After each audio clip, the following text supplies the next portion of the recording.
बात करने वाला कि सिविल कोड के द्वारा जो प्यून पद के लिए जो वैकेंसी निकाला गया है, इसको लेकर आवेदन कैसे करेंगे, यानी आवेदन करने के लिए क्या प्रोसेस रहने वाला है, पूरी जानकारी यहाँ पे बताने वाले हैं।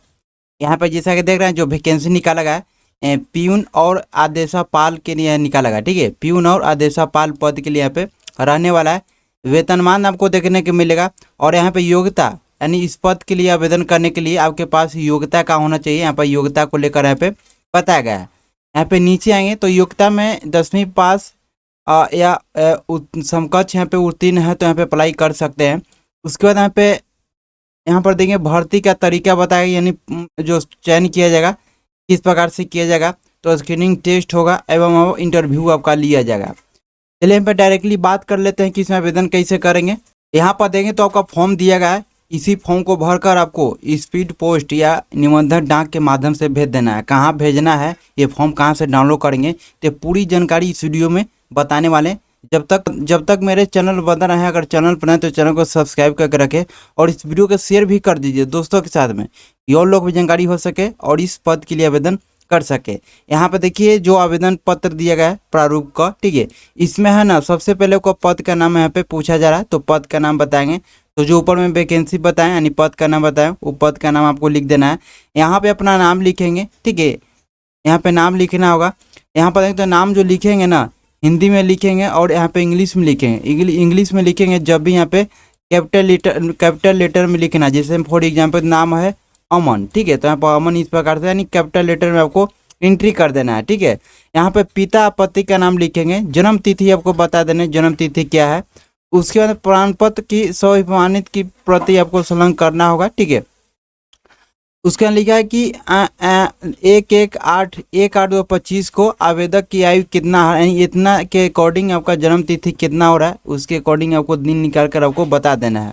यहाँ पे अपना पता बता देंगे, यानी जो भी है विलेज हो गया, ठीक है। यहाँ पे विलेज हो गया, पोस्ट हो गया, ठीक है। यहाँ पे पोस्ट हो गया, पुलिस, यानी पूरी जानकारी यहाँ पे एड्रेस है यहाँ पे बता देंगे। तो नीचे आएंगे पत्राचार का पता। यहाँ पे देखिए पत्राचार का पता अलग है तो अलग देंगे, नहीं तो सेम है तो सेम यहाँ पे एंट्री कर देना है। कोई दिक्कत वाली बात नहीं आपको नहीं है। यहाँ पे एक मोबाइल नंबर डालेंगे, ठीक है। यदि कोई मोबाइल नंबर एक फिल कर देना है।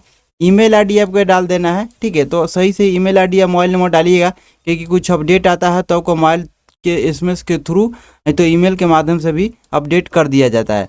तो मोबाइल नंबर और ईमेल आईडी सही आपको डालना है। राष्ट्रीयता बता देना है इंडियन, यहाँ पे इंडियन लिख देंगे। शैक्षणिक योग्यता के जानकारी आपको बता देना है, यानी शैक्षणिक योग्यता के बारे में बता देंगे। यहाँ पे देखिए सबसे पहला में मैट्रिक पास है कि मैट्रिक जो पास किए हैं किस बोर्ड से किए हैं, बोर्ड या विश्वविद्यालय के नाम लिखेंगे। यहाँ पे उत्तीर्ण पूछा जाए कि किस साल अब पास किए हैं। जैसे मान ली 2014 में किए हैं तो 2014 लिख देंगे, यानी ईयर पूछा जा रहा है कि मैट्रिक जो पास किए हैं कौन साल किए हैं। यहाँ पे अंक प्रतिशत अपना अकॉर्डिंग देख लें कितना नंबर है, उसको कितना अंक प्रतिशत है आपको मैट्रिक में, उसका जानकारी दे देंगे। जैसे कि 50% है तो 50% दे देंगे। यहाँ पे देखिए वर्ग श्रेणी, आप कौन सा डिवीजन से पास किए हैं, फर्स्ट हो गया, सेकेंड हो गया, ठीक है। अपना अकॉर्डिंग यहाँ पे जानकारी दे देंगे। हम डेमो के लिए बता रहे हैं, ठीक है, बट अपना अकॉर्डिंग रियली डेटा फिल करेंगे। यहाँ पे इंटर के प्रकार, अब यहाँ पे इंटर के लिए उसी प्रकार से जानकारी फिल कर देना है। इंटर जो पास किए किस बोर्ड से किए हैं तब बोर्ड का नाम लिख देंगे। यहाँ पे कब उत्तीर्ण किए हैं तो अपना अकॉर्डिंग बताएंगे। 2014 में मैट्रिक पास किए होंगे तो 16 में आपका इंटर हो जाएगा। इसी प्रकार से आपको यहाँ पर ईयर बता देना, ठीक है। आपको ईयर बता देना। अंक प्रतिशत बता देंगे कितना प्रतिशत आपको अंक है, ठीक है। इंटर में कौन डिवीजन से पास किए हैं, फर्स्ट सेकेंड थर्ड, अपना अकॉर्डिंग यहाँ पे बता देंगे। यहाँ पे स्नातक के बारे में पूछा जा रहा है। यहाँ पे देखिए स्नातक है किस बोर्ड विश्वविद्यालय से पास किए हैं, कब पास किए हैं, कितना प्रतिशत है, कौन क्लास से पास किए हैं, ये सभी जानकारी फिल कर देंगे। अन्य कोई आपके पास योग्यता है यानी और भी कोई क्वालिफिकेशन कर चुके हैं स्नातक के अलावा, तो आप जो है ना इसमें जानकारी फिल करेंगे। यहाँ पे नीचे आएंगे, यहाँ पे 11 नंबर पॉइंट में विशेष योग्यता यदि कोई हो तो इसका प्रमाण पत्र आपको यहाँ पे संलग्न करना होगा, यहाँ पे बताना होगा। यहाँ पे देखिए 12 पॉइंट में बताया गया है कि क्या अनुसूचित जाति, अनुसूचित जनजाति, पिछड़ा वर्ग, अत्यंत पिछड़ा वर्ग एवं आर्थिक रूप से कमजोर वर्ग ईडब्ल्यूएस के सदस्य हैं। यदि हैं तो प्रमाण पत्र संलग्न करेंगे। अगर आप इस कैटेगरी के अंतर्गत आते, जैसे एससी हो गया, एसटी हो गया, BC1 हो गया, BC2 हो गया या EWS हो गया, यानी ये सभी कैटेगरी से आप आते हैं तो ये सभी कैटेगरी का आपको यानी जाति प्रमाण पत्र आपको लगाना होगा, जैसा कि यहाँ पे बताया गया। अब यहाँ पे देखिए किस कैटेगरी के अंतर्गत आता है वहाँ पे आपको बताना होगा, कोटि कृपया चिन्हित कर ले, ठीक है। तो यहाँ पे देखिए मान लिया यहाँ पे समान कैटेगरी, इसका यहाँ पे समान कैटेगरी में चिन्हित कर देंगे। BC1 में आते हैं, BC2 में आते हैं, अनुसूचित जनजाति हो गया, अनुसूचित जनजाति हो गया, यानी अनुसूचित जनजाति में आते हैं तो उसको आपको टिक कर देना है। यहाँ पे आर्थिक रूप से कमजोर में आते हैं उसको भी टिक कर देना है, यानी किस कैटेगरी के अंतर्गत आते हैं अपना कैटेगरी के आपको बता देना है।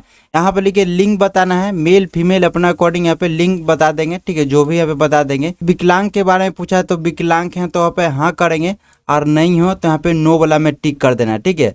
ये आपको इस प्रकार से आपको बता देना है। यहाँ पर 15 नंबर में बताया है कि क्या आप वर्तमान में किसी सरकारी संस्थान या निगम में कार्यरत हैं, हाँ या ना, ठीक है। यानी पूछा जा रहा है कि क्या आप वर्तमान में अभी आप फॉर्म भर रहे हैं और वर्तमान में आप किसी सरकारी संस्थान में काम कर रहे हैं, कार्यरत हैं, तो आपको कंडीशन बताना होगा। कार्यरत हैं तो इसका जानकारी आपको बताना होगा, उसका अनापत्ति पानपत्र भी आपको संलग्न करना होगा। अगर नहीं है तो सिंपल से आपको नो कर देना है, जैसा कि बताया गया। अगर नो कीजिएगा तो ये सभी जानकारी आपको नहीं बताना होगा। अगर यस करते हैं तो यहाँ पर जानकारी आपको बताना होगा कि विभाग या संस्थान का नाम बताना होगा, धारित पद का नाम बताना होगा, कौन सा पद पे काम कर रहे हैं, कब से कर रहे हैं, इसको जानकारी आपको देना होगा, ठीक है। अगर नहीं आप कार्यरत हैं, फ्रेशर हैं, तो आप जो है ना ये सभी जानकारी छोड़ देंगे। यहाँ पे घोषणा देना होगा, तो घोषणा में क्या लिखा है अपने अकॉर्डिंग चेकआउट कर लेंगे। यहाँ पे दिनांक आपको दे देना है, यहाँ पे स्थान बता देंगे, यहाँ पे आवेदक का हस्ताक्षर जिसके द्वारा आवेदन किया जा रहा है उसके यहाँ पे साइन चाहिए, तो साइन करवा लेंगे।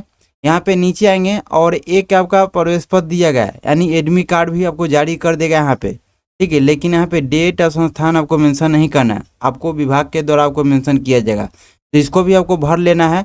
यहाँ पे देखिए सबसे पहले फोटो चिपका लेना है। फोटो चिपकाने के बाद यहाँ पे देखिए क्रमांक संख्या पूछा जा रहा है, तो क्रमांक संख्या आपको छोड़ देना है, ये आपका कार्यालय द्वारा भरा जाएगा जैसे कि बताया गया, ठीक है।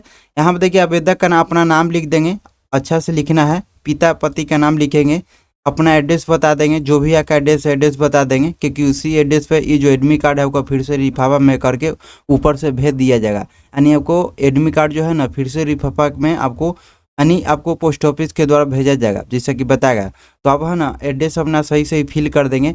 यहाँ पर देखिए साक्षात्कार का स्थान, ठीक है, यानी इंटरव्यू का स्थान या केंद्र, तो ये आपको छोड़ देना है, ठीक है, आपको छोड़ देना है, को नहीं भरना है, ये आपको कार्यालय द्वारा भर कर भेजा जाएगा। यानी आपका इंटरव्यू कहाँ होगा, किस संस्थान में होगा, ऊपर से भरकर आपको स्पीड पोस्ट के माध्यम से भेज दिया जाएगा। उसके बाद यहाँ पे तिथि यानी कब आपका इंटरव्यू होना है उसका डेट भी इसको छोड़ देना है, ठीक है, ये आपको नहीं भरना है। यहाँ पे सिंपल सा लिख देगा कि कार्यालय द्वारा भरा जाएगा, तो ऊपर से आपको डेडलाइन मिलेगा, संस्थान मिलेगा कि कब आपका इंटरव्यू होना है और किस डेट में होना है, ऊपर से भरकर ये आपको पोस्ट ऑफिस के द्वारा ये वाला एडमिट कार्ड आपको आ देना है। यानी आपको सिंपल सा समझ जाइए कि आपको भरना है 1 नंबर से लेकर 3 नंबर तक, ठीक है, 1 नंबर से लेकर 3 नंबर तक आपको पूरी तरह से भर देना है, ठीक है। यहाँ पे दिनांक दे देंगे, यहाँ पे न्यायालय व्यवहार ने रांची, आपका एडमिट कार्ड हो गया, एडमिट कार्ड भी इस प्रकार से फिल करेंगे। अब चलिए बात कर लेते हैं कि ये सभी जानकारी फिल कर लेंगे, फॉर्म को फिल कर देंगे, तो फॉर्म को कहाँ भेजना है और इसके साथ में क्या क्या आपके डॉक्यूमेंट लगने वाले। सबसे पहले देखिए समझ लिए कि ये जो फॉर्म भर लिए, तो फॉर्म भरने के बाद आपको कहाँ भेजना है, तो भेजने का पता बताया कि निबंधक डाक स्पीड पोस्ट के माध्यम से भेज देना है। यहाँ पे लिखिए आपको लिफाफा के ऊपर ये वाला जो लिखा गया है ये वाला लिख देना है, ठीक है, ये वाला लिख देना है, किसी एड्रेस से आपको भेज देना है। सेवा में प्रभारी न्यायाधीश व्यवहार न्यायालय रांची, ठीक है, तो यहाँ पे इस यानी रांची सिविल कोर्ट में आपको यहाँ पे भेज देना है, ये आपका लिफाफा के ऊपर में लिख देना है, इस एड्रेस से आपको चला जाएगा।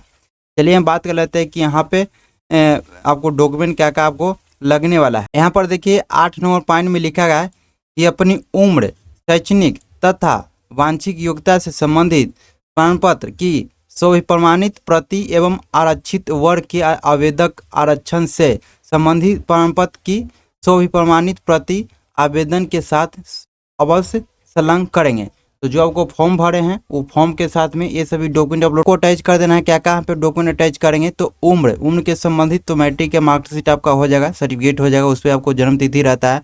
यानी उसके बाद आपको शैक्षणिक योग्यता, जो भी जानकारी देंगे शैक्षणिक योग्यता से संबंधित उसका आपको प्रमाण पत्र लगने वाला है, ठीक है। अगर कोई वांछिक योग्यता के बारे में बताया है तो उसका भी आपको डॉक्यूमेंट देना होगा। ये सभी के संबंधित प्रमाण पत्र आपको यानी सभी का फोटो कॉपी करा लेंगे। फोटो कॉपी कराने के आप फोटो कॉपी कराने के बाद सभी प्रमाणित कर लेंगे, यानी फोटो कराने के बाद उस पर साइन कर लेंगे, ठीक है, यानी सभी डॉक्यूमेंट पर आपको साइन कर देना है। अब यहाँ पे किसी भी कैटेगरी से आते हैं तो कैटेगरी सर्टिफिकेट भी आपको देना होगा, ठीक है। जैसे आरक्षण संबंधी प्रमाण पत्र भी मांगा गया है, तो अब किसी भी कैटेगरी से आते हैं तो कैटेगरी सर्टिफिकेट भी आपको देना होगा। तो फोटो करा के अब प्रमाणित कर देंगे, यानी साइन कर देंगे। ये सभी लगा के आपको भेज देना है, जिससे कि देंगे आएंगे अवश्य, जैसा कि लिखा है कि आवेदक के साथ अवश्य संलग्न करना होगा, ये बताया गया। उसके यहाँ पे नीचे आएंगे और यहाँ पे नीचे आने के बाद यहाँ इसका लास्ट डेट कब तक रहने वाला आवेदन करने के लिए, तो देखिए लिखा है कार्यालय में दिनांक 20/7/26। अब देखिए लास्ट डेट इसका 20 जुलाई तक रखा गया है। तो आप कोशिश करेंगे कि जब आप लोग आवेदन करें तो 20 जुलाई तक कार्यालय में पहुंच जाना चाहिए। आपका जो आवेदन है यानी स्पीड पोस्ट के माध्यम से भेजेंगे, तो आपका जो आवेदन है कार्यालय में वहाँ पे 20 जुलाई तक आपको पहुंच जाना चाहिए, जैसा कि बताया गया। उसके उपरांत यहाँ पे प्राप्त होता है तो आवेदन पर अस्वीकार नहीं किया जाएगा, जैसे कि बताया गया। तो आप कोशिश करें कि अगर आप लोग आवेदन करना चाहते हैं इस पद के लिए तो 20 तारीख से पहले कार्यालय में आपको चला जाएगा या बढ़िया रहेगा। तो पहले ही आपको आवेदन कर देंगे, तो पहले ही आप लोग आवेदन कर लेंगे ताकि 20 तारीख से पहले कार्यालय में आपका जो है ना फॉर्म है पहुंच जाए, ठीक है। उसका लिखा है कि आपको देखें तो बताया गया कि आवेदक के साथ आपको 3 गो फोटो आपको यहाँ पर देना होगा। तो सबसे पहले पहला फोटो तो आपको फोटो पे यहाँ पे फॉर्म में चिपकाया जाएगा। दूसरा फोटो जैसे कि एडमिट कार्ड भी आपको चिपकाना होगा। और तीसरा फोटो है ना लिफाफा के अंदर में काट के भेज देना है। यहाँ पे देखिए लिफाफा का साइज जो बताया गया कि 25 सेंटीमीटर इंटू 11 सेंटीमीटर इतना आपको लेना है। और उसके और यहाँ पे 40 रुपया का आपको डाक टिकट भी आपको लेना होगा। ये आपको सारा प्रक्रिया कर लिफाफा के अंदर सभी डॉक्यूमेंट लगा देंगे। लिफाफा के अंदर में सभी डॉक्यूमेंट डालने के बाद और जो एड्रेस बताएं, ठीक है, इस एड्रेस पर भेज देना है। अब हम चलिए बात कर लेते हैं कि इस फॉर्म कहाँ से डाउनलोड करेंगे, नोटिफिकेशन कहाँ से डाउनलोड करेंगे। तो नोटिफिकेशन डाउनलोड करना चाहते हैं तो मैं अपना टेलीग्राम में डाल दिए हैं, आप मेरे टेलीग्राम से ज्वाइन हो जाइए। टेलीग्राम का लिंक है वीडियो के डिस्क्रिप्शन में, लिंक देखने को मिलेगा, वहाँ से क्लिक करके टेलीग्राम में ज्वाइन कर सकते हैं और वहाँ पे टेलीग्राम में देखने को मिल जाएगा। अगर वहाँ पे से नहीं डाउनलोड करना चाहते हैं तो इसका मेन जो अधिकारी ऑफिशियली वेबसाइट है यहाँ पर भी आ जाएंगे, सिविल कोर्ट रांची वेबसाइट पे चलेंगे, नोटिस में जाएंगे। इसी यहाँ पे जाने के बाद यहाँ पे देखें तो ये आपको प्यून ऑर्डरली के लिए निकाला गया है। यहाँ पर लास्ट डेट है 20 जुलाई तक रखा गया है, ठीक है। और इसको व्यू वाला ऑप्शन पर क्लिक करके इस प्रकार से आपका PDF डाउनलोड होगा और PDF में सभी जानकारी बताया गया है और नीचे में आपका फॉर्म भी आपका दिया गया है। तो अगर आप लोग एलिजिबल हैं तो आप इसका अधिकारी वही सैली वेबसाइट पे भी जाके चेकआउट कर लेंगे। और नहीं तो टेलीग्राम से करना चाहते हैं तो टेलीग्राम से ज्वाइन हो जाइए। उसका लिंक है वीडियो के डिस्क्रिप्शन में, लिंक देखने को मिलेगा, आप टेलीग्राम से ज्वाइन रखिए क्योंकि छोटी मोटी अपडेट भी है टेलीग्राम के माध्यम से मिलते रहती है। व्हाट्सअप चैनल भी है लिंक, उसका भी ज्वाइन कर लीजिए क्योंकि वहाँ पर भी अपडेट मिलते रहते हैं, क्योंकि व्हाट्सअप बहुत लोग चलाते हैं। अब ज्वाइन रखिए छोटी मोटी अपडेट के लिए।